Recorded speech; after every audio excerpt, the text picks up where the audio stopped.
안녕하세요. 얼마 전 파혼하게 된 30대 여성입니다. 결혼 준비하면서 갈라서는 커플들이 많다고 들었는데 그게 제 이야기일 줄은 생각도 못했어요. 이렇게 제가 사연까지 보내면서 제 이야기를 하게 될 줄은 더더욱 상상도 못했고요.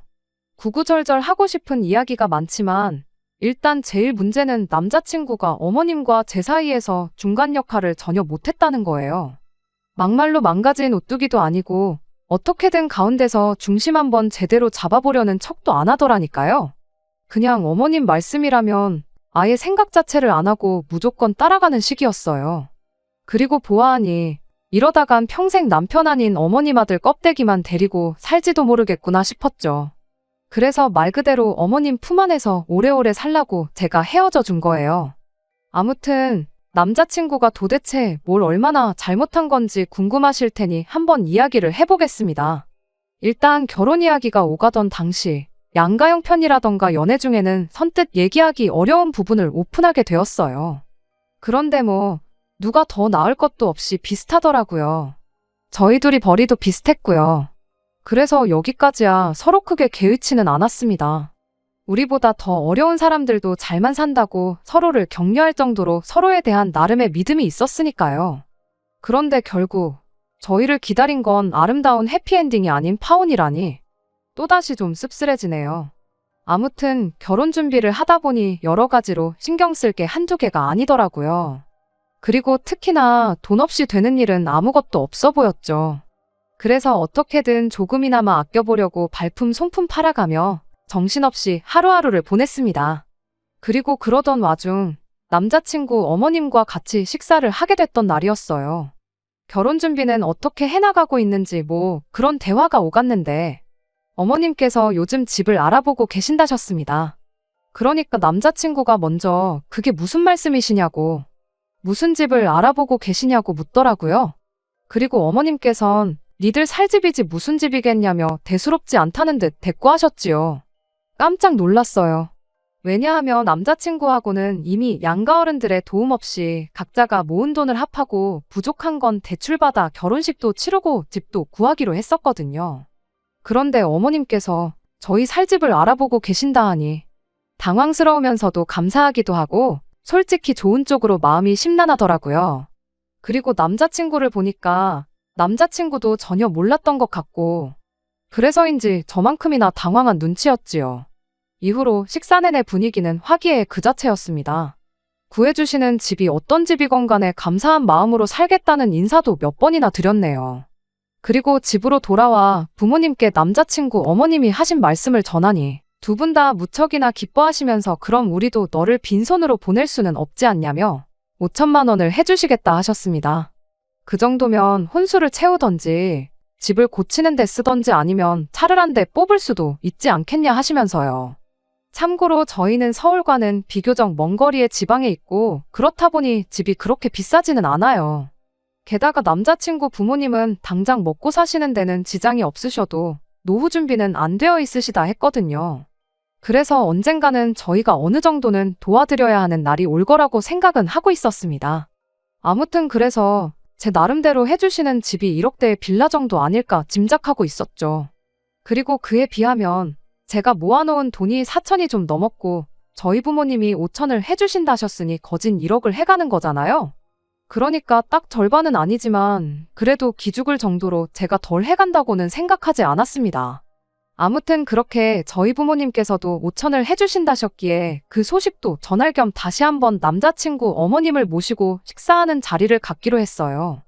겸사겸사 어머님이 알아보고 계신다는 집이 어딘지 뭐 그런 것도 여쭤보고 싶었고요. 그리고 어떻게 들릴지는 모르겠지만 제가 비록 어머님이 해주시는 집에 직접적으로 돈을 보태는 건 아니어도 어쨌든 저도 제법 큰 돈을 가지고 시집을 가는 거잖아요.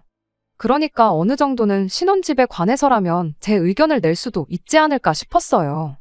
그렇다고 제가 고집을 부리겠다던가 뭐 그런 건 절대 아니었습니다. 그저 기왕이면 저랑 남자친구 둘 다 출퇴근하기에 편한 곳이면 좋겠다 싶었고 남자친구 본가든 저희 부모님 집이든 어느 쪽으로도 가깝지 않은 곳이면 했지요. 화기애애한 분위기 속에서 그간 어떻게 지냈는지 뭐 가벼운 안부를 주고받으며 대화가 오갔어요. 그런데 도통 집에 대한 이야기는 어머님이 안 해주시더라고요. 그래서 제가 조심스레 집은 혹시 어떻게 되고 있는지 얘기 좀 해주시면 안 되냐고 애교스럽게 여쭙습니다. 그런데 어머님께선 다 당신이 알아서 잘 알아보고 있으니 신경 끄란 말씀만 하시더라고요. 그리고 그렇게 말씀하시니 저도 더는 할 말이 없었죠. 이후로 집에 대한 이야기를 듣게 된 건 한 달쯤 지났을 무렵이었어요. 남자친구랑 카페에서 데이트를 하던 중이었는데 어머님한테 전화가 걸려왔거든요. 그리고 남자친구 딴에는 소리를 있는 대로 줄인다고 줄인 것 같은데 그럼에도 불구하고 핸드폰 너머로 통화 내용이 다 들리더라고요. 그래서 엿들으려고 한 건 아닌데 이미 계약도 끝났고 잔금만 치르면 되는 상황이란 걸 알게 되었습니다. 어머님과 통화가 끝난 남자친구에게 집이 도대체 어디냐부터 시작해서 그동안 궁금했던 걸 쏟아냈어요. 하지만 남자친구는 자기도 잘 모른다는 말로 일관할 뿐 제대로 된 대답을 주지 않았죠. 그리고 바보같이 그때도 저는 정말 남자친구가 몰라서 대답을 못 해주나 보다고 생각했습니다. 그런데 그 연락이 있고 얼마 지나지 않아 왜 남자친구 어머님께서 그렇게 집 이야기를 쉬쉬하셨는지 알게 되었네요. 남자친구한테 집을 봐야 혼수를 뭘 살지 정하고 할 거 아니냐. 뭐 하나 진도가 안 나간다 하고 참다 못한 제가 짜증을 낸 적이 있어요. 그랬더니 며칠 뒤 남자친구가 집 구경 가자며 저를 데리러 왔더라고요. 그리고 당연히 저는 신났었죠. 어느 동네에 어떤 집일지 밑도 끝도 없이 상상만 했었는데 드디어 결혼 자체가 뭔가 실감이 났달까요? 그런데 남자친구가 내비에 주소를 찍는데 말도 안 된다는 생각이 드는 위치였어요. 이건 뭐 남자친구의 본가나 저희 집에서나 가깝지 않은 정도가 아니라 멀어도 너무 멀었거든요. 게다가 동네에 도착해보니 제 예상대로 교통편도 속된 말로 거지 같았습니다. 원래 아파트를 중심으로 상권이 형성될 예정이었는데 회사가 부도가 났다나. 아무튼 그래서 뉴스에도 나오고 제법 떠들썩했던 동네였거든요. 그러니 당연히 대중교통도 제대로 마련되어 있지 않았고 그렇다 보니 출퇴근을 하려면 걸어서 20분은 나와야 그나마 버스를 탈 수 있는 상황이었죠. 그뿐인가요? 그 버스를 타고 바로 회사에 갈 수나 있으면 몰라요. 문제는 그 버스를 타고도 2번을 더 갈아타야만 했습니다. 정말이지 눈앞이 캄캄한 게 이직을 해야 하나 하는 생각까지 들었다니까요. 게다가 차는 한 대뿐이니 남자친구든 저든 둘 중에 한 명은 무조건 대중교통을 타야 하는데 애시당초 차는 남자친구 차였으니 빼도 박도 못하고 제가 그 개고생을 떠안게 생겼던 거죠. 하지만 더 황당한 게 남아있었으니 바로 집 그 자체였습니다. 저희 둘이 사는 신혼집이니 24평 정도면 충분하다고 생각했어요. 실제로 남자친구랑도 그렇게 하기로 했었고요. 그런데 어째선지 어머님이 해주시는 집은 단지 내에서 제일 큰 34평짜리 아파트였습니다. 시세로 2억 7천. 서울 집값에 비하면 귀여운 수준이겠지만 저한테는 너무나 크게 느껴졌지요. 남자친구한테 어머님 아버님 두 분 다 노후 준비도 안 되어 있으시다며 이런 집을 우리한테 해주셔도 되는 거냐고 물었습니다. 대출받아서 해주신 거면 앞으로 상환은 어떻게 하실 거지? 하면서요. 솔직히 저희가 당장 아이를 가질 것도 아니고 그러니 굳이 빚을 내가면서까지 큰 집을 살 필요는 없다고 생각했어요. 게다가 아파트는 관리비도 많이 나오잖아요. 그러니 아무리 생각해봐도 이건 아니다 싶었습니다. 해주시는 남자친구 부모님껜 감사한 마음이었지만 차라리 저희가 출퇴근하기 좋은 곳에 더 작은 평수 빌라를 구해주셨으면 어땠을까 하는 아쉬움이 들었죠.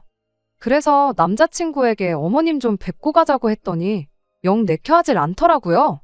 하지만 제가 밀어붙여서 결국 남자친구 본가에 들렸습니다. 어머님이 연락도 없이 무슨 일이냐시길래 방금 집 보고 오는 길이라고 했어요.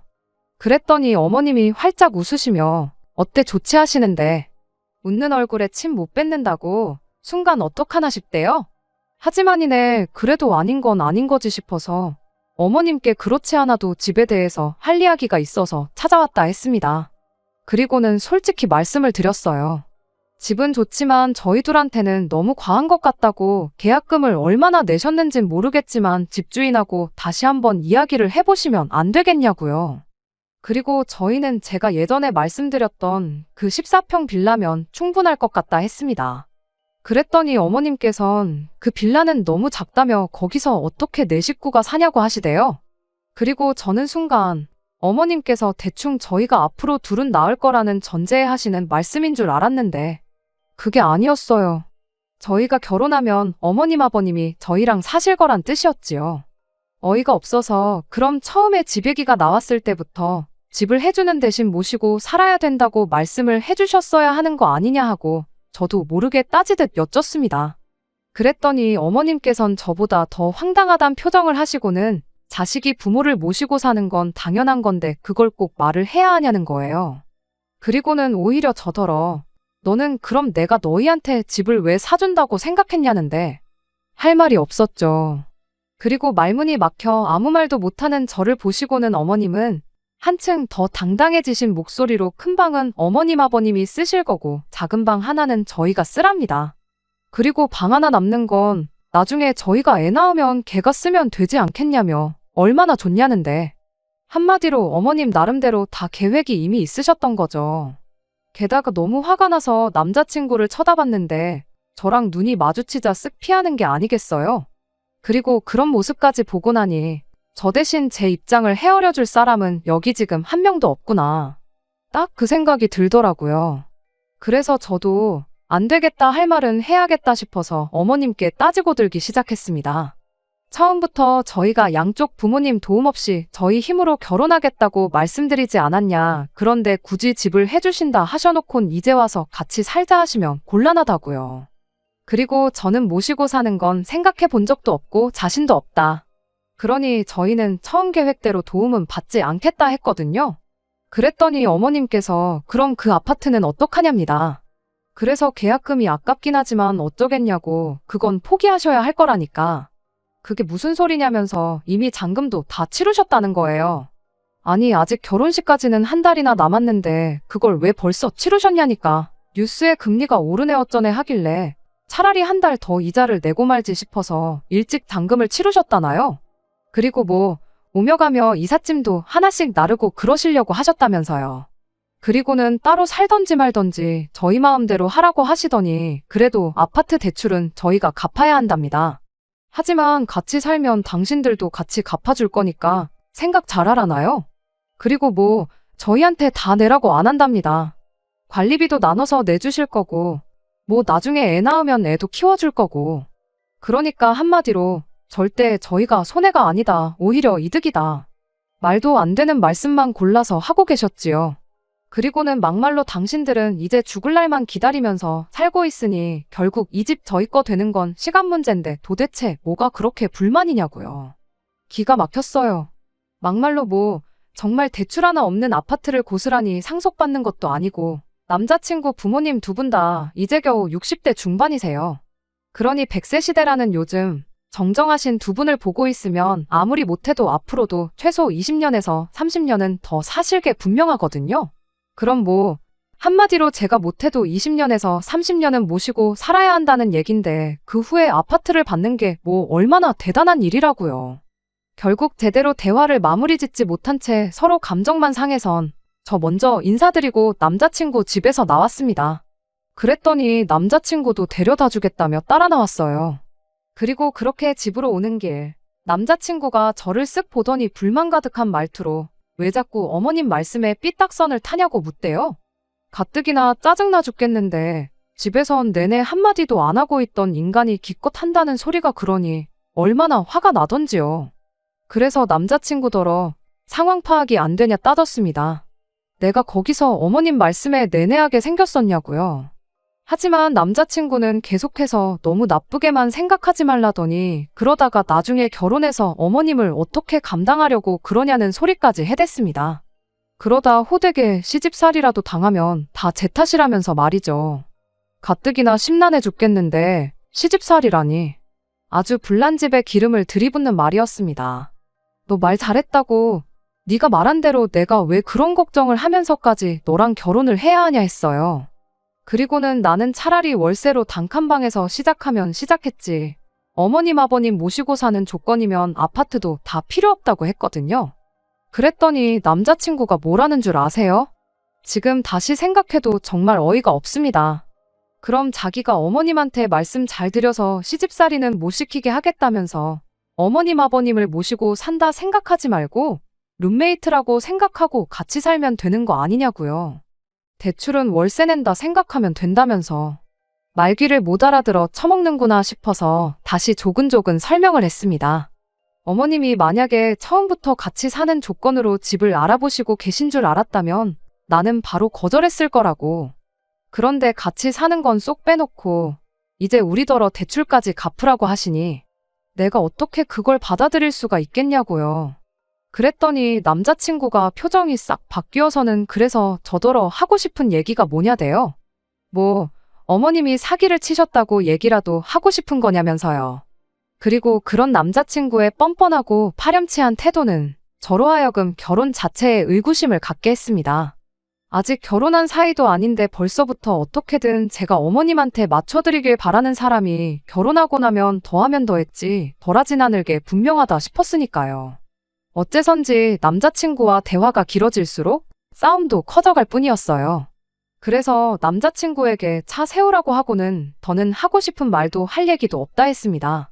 그리곤 우리 결혼하는 건 다시 한번 생각 좀 해보자 하곤 택시를 부르는데 솔직히 좀 이상하게 들릴 수도 있지만 제가 이 정도로 세게 나가면 남자친구가 하다못해 미안하단 말이라도 한마디 할 줄 알았거든요. 그런데 웬걸요. 제가 택시를 부르던 말던 본체만체 하더니 붙잡지도 않고 하다못해 조심히 들어가란 인사조차 없더라니까요. 그리고 그날 이후로 며칠 동안 남자친구도 저도 서로에게 아무런 연락도 취하지 않았습니다. 그래서 저는 황당하면서도 한편으론 이렇게 우리가 끝났다고 생각했지요. 그런데 열흘째 되던 날인가 남자친구에게서 연락이 왔습니다. 그리고 솔직히 저는 좀 당황스러웠지만 동시에 한편으론 그래도 그때만 하더라도 마음 정리가 다 되지 않았던 상황이었는지 남자친구가 사과라도 하려고 연락을 해왔나 하는 생각을 했었죠. 하지만 그건 완전한 착각이었습니다. 결혼식장 계약을 앞두고 뷔페 시식을 잡아둔 게 있었는데 남자친구가 그 얘기를 하면서 몇 시에 만날 거냐 물었거든요. 그것도 정말 아무렇지 않은 목소리로 말이에요. 기가 막혀서 그냥 끊어버렸습니다. 그리고는 그때부턴 정말 전화고 문자고 싹 다 무시하기 시작했지요. 그랬더니 그제서야 남자친구가 저희 집 앞에 찾아왔어요. 다만 제가 자기 연락처를 싹 다 차단했다는 걸 눈치라도 챘는지 경비실에 부탁해서 인터폰으로 연락을 해왔더라고요. 그리고 이때도 저는 또 남자친구가 정말 반성이라도 했나 싶었습니다. 그렇지 않고서야 굳이 저희 집 앞까지 찾아올 이유가 없다고 생각했으니까요. 경비실 앞으로 나가니 마음고생이라도 한 건지 한층 헬스케진 남자친구가 서 있었습니다. 그리고는 아니나 다를까 저를 발견하자마자 저를 붙잡더니 자기가 정말 생각을 많이 해봤는데 제가 죽어도 어머님 아버님을 모시고는 못 산다고 하니 자기가 양보하기로 결심했다나요? 솔직히 양보라는 단어부터가 심기에 거슬렸지만 그래도 사과를 하러 왔다는데 거기다 대고 딴지를 걸긴 좀 그렇더라고요. 그래서 아무 말 없이 듣고만 있었습니다. 그랬더니 남자친구는 제가 뭐 감동이라도 했다고 오해를 한 건지 정말 얼토당토하는 이야기를 이어나갔지요. 비록 같이 살진 않게 되었지만 그래도 자기 어머님 아버님 입장에선 온 가족을 위해 대출까지 받아가며 아파트를 장만하셨으니 이자만이라도 우리가 대신 내드리는 게 맞는 것 같다고요. 저는 정말 내 귀가 어떻게 됐거나 아니면 저 인간 머리통이 어떻게 됐다는 생각밖에 안 들었어요. 아니, 말이 안 돼도 정도가 있지.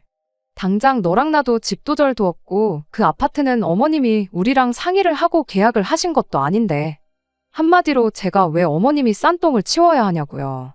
하지만 남자친구는 계속해서 일단 어머님 아버님만 돌아가시면 그 집은 우리 몫이라며 대출이자 그까짓 거 얼마나 한다고 미래를 위한 투자라고 생각하면 안 되겠냐는데 들으면 들을수록 결국 남자친구 마음속에는 어머님 아버님을 모시고 살거나 아니면 두 분이 멋대로 받으신 대출이자를 갚아드리는 것 말고는 없구나 싶대요.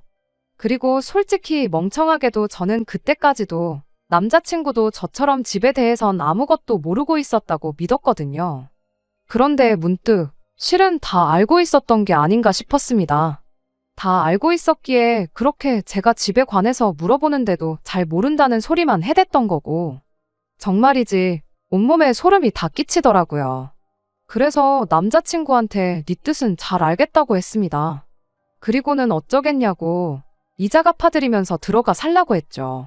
그랬더니 남자친구는 드디어 자기가 저를 설득했다고 생각했던 모양입니다. 희죽희죽 웃어대더니 저한테 막 이해해줘서 고맙다고 해댔거든요. 그리고는 핸드폰을 들고는 당장 어머님께 같이 살기로 했다고 말씀드려야겠다길래 결혼 엎어졌다는 이야기도 까먹지 말고 전해드리라 했네요. 그리고 남자친구는 순간 알겠어 하다가 아차 싶었는지 방금 뭐라고 했냐며 되물었지요. 그래서 물어보니까 한 번 더 말해주겠다. 나는 더는 너랑 결혼하고 싶은 마음이 없다 했습니다. 그리고는 그러니까 두 번 다시 내 근처엔 얼씬도 하지 말라고 했죠. 그러자 좀 전까지 희죽거리던 얼굴은 온데간데 없이 남자친구는 벙찐 표정으로 저만 바라보고 있었어요. 하지만 그 표정은 절박하기보다는 뭐랄까, 이 상황을 어떻게 하면 모면할 수 있을지 한마디로 잔머리를 굴리느라 바빠 보였죠. 아마 제가 파혼 이야기를 꺼낼 거라곤 상상도 못했던 모양이에요. 그런데 그렇게 몇 분이나 흘렀나. 남자친구가 보인 행동은 뜻밖이었습니다. 지 엄마한테 전화를 걸었거든요. 그리고 기가 막혀 그 모습을 보고 있는데 남자친구가 대뜸 지 엄마가 저한테 할 말이 있다고 한다며 핸드폰을 건네주대요. 그래서 무슨 소리를 하나 들어나 보자 싶어서 받아들었습니다. 그리고 저는 그래도 마음 한켠으론 어머님이 저한테 사과라도 하려고 그러시나? 아니면 당신 아들하고 헤어지지 말란 얘기를 하려고 그러시나? 뭐 그런 생각을 하고 있었는데 제 예상과는 달리 어머님께선 그저 한숨만 푹푹 내쉬시며 저한테 왜 이렇게 계산을 못하니? 왜 아무리 설명해줘도 이해를 못하니? 그런 말씀뿐이셨어요. 자기들 죽고 나면 그 집은 저희 몫인데 왜 그건 생각을 못하냐고요. 듣는데 정말 지긋지긋해서. 그리고 막말로 저는 어쨌든 남자친구에게 이별을 고했으니 이제 남자친구 어머님도 더는 어머님이 아니지 않나 하는 생각이 들대요. 그래서 더는 참아야 할 이유도 없겠다 싶어 예전부터 하고 싶던 그 말을 내뱉었습니다. 어머님 뭐 죽을 날 받아놓고 살고 계시냐. 제가 보기엔 못해도 20, 30년은 거뜬하실 것 같은데 제가 미쳤다고 아파트 하나 받자고 그 세월 내내 시집살이를 한다고 하겠냐. 그리고는 대출은 걱정 마시라고 어머님 아들이 다 갚아드릴 거라고요. 그랬더니 핸드폰 너머로 너 지금 말 다 했냐. 내가 너 진작부터 마음에 안 들었는데 하도 내 아들한테 들러붙길래 좋게 봐주려고 한 거다. 지금이라도 빨리 잘못했다고 빌어라. 안 그러면 너 후회할 거다. 그래서 제가 막 웃어버렸어요. 후회해도 제가 하니 신경 끄시라면서요. 그리고는 뭐 저라고 어머님이 마음에 들었겠냐 하고는 어머님만 저를 며느리로 고르고 말고 하실 수 있는 게 아니라고 저야말로 어머님 같은 시어머니는 절대 사양이라고 했죠. 전화로 제 할 말 다 쏟아내고 남자친구한테 핸드폰을 돌려줬습니다. 그런데 보니까 남자친구가 아주 말 그대로 사색이 되어서는 분한 건지 아니면 놀란 건지 온몸을 개떨듯 떨고 있더라고요. 그리고 그런 남자친구의 모습을 보니 제가 정말 제대로 어머님한테 쏟아냈구나 싶어서 어찌나 후련하던지요. 다시 생각해봐도 파혼하기를 100번 1000번 잘한 것 같아요. 무책임하고 상황 판단도 못하고 지 마누라 될 사람 위할 줄도 모르는 못난 인간. 왜 처음부터 그런 인간인 줄을 몰라봤던 건지 흘려버린 시간이 아까울 뿐입니다. 한편 그래도 그간의 정을 생각해서 남자친구한테 조언 한마디는 해줬어요. 그 집 그냥 빨리 정리하라고. 네 부모 말 맞다나 두 분 돌아가시기 전까지는 그 집이 네 집 되는 일은 없을 테고 그런 집에서 어떤 여자가 시부모까지 모시고 살겠다 들겠냐. 그랬더니 이 인간이 끝까지 저같이 못 되쳐먹은 여자들이나 그렇지. 찾아보면 분명히 시부모님 모시고 알뜰살뜰 살 여자가 있을 거랍니다.